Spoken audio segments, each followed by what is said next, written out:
এক ছিল গরিব ছেলে, নদীর ধারে তার কুঁড়ে ঘর।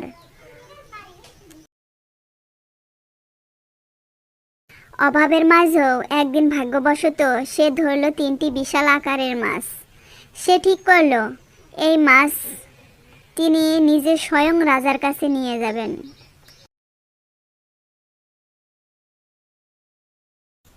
এই সামান্য মাছ নিয়ে রাজার কাছে এসেছিস? যা দূর হ। হুজুর, এ আমার সওগাত। কোনো মূল্য চাই না, শুধু একবার রাজার দর্শন চাই।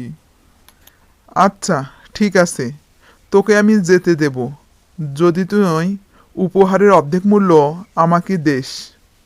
জেলে কোনো উপায় না পেয়ে সে রাজি হলো।